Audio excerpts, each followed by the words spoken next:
The state has lined up 35 witnesses in the criminal trial against former Free State government officials and suspected Gupta allies. State witnesses include bankers expected to testify on financial flows in and out of the Gupta's global business network. Today, the trial of 8 accused, including 2 companies, is set to begin in the High Court in Bloemfontein. Combined, the accused face charges of contravening the Public Finance Management Act, fraud, and money laundering. Our reporter Erin Bates is watching the story and joins us now live from just outside court. And it's easy, Erin, to get lost in some of the details. But as a start, the Gupta brothers feature prominently in that indictment, but they're not due in court today, are they?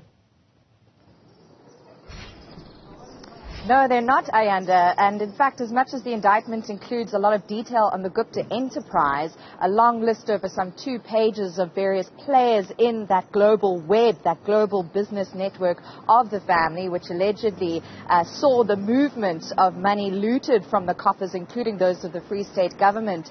The brothers aren't due in court today, and you may be wondering, well, where on the earth are the Gupta brothers? We know, of course, that Atul and Rajesh Tony Gupta were arrested on Interpol red notices in Dubai, the UAE, in the middle of last year. According to Crispin Piri, the spokesperson for the Justice Ministry, they are still in custody there. And then there is RJ or AJ Gupta, the alleged sort of don of the Gupta family. He's at large at this stage. They do feature prominently in the indictment, but of course the case is really against those Free State government officials and also some associates of the Gupta family business network. Erin, it's worth taking a step back. As I mentioned, it's easy to get lost in some of those details. In simple terms, what's this case actually about? So it all boils down to a almost 25 million rand feasibility study the Free State government paid for. What the ID is arguing is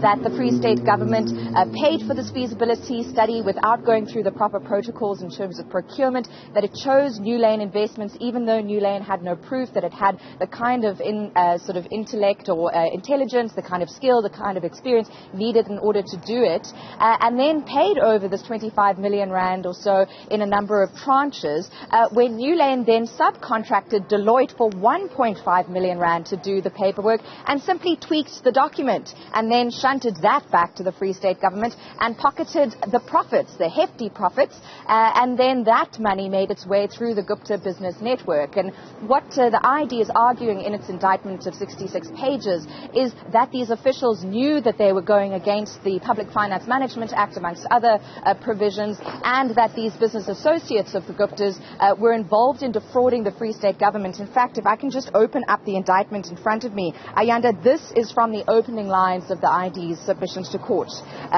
Let's have a look over here. It reads in the introduction, at a time when the Free State province was in dire financial straits, the accused, together with others mentioned hereunder, but not yet charged, there's where the Gupta brothers come in, meticulously conceived and carried out a plan to defraud the people and the fiscus of the Free State. That, in a nutshell, is what this case is about. So we also hear that in some ways Deloitte is involved and this initiative, Mohuma Mobung initiative in the Free State. But Erin, you'll tell us a bit more about that as we continue watching the story. For now, thanks very much indeed. Erin Bates live to us there from just outside the High Court in Bloemfontein.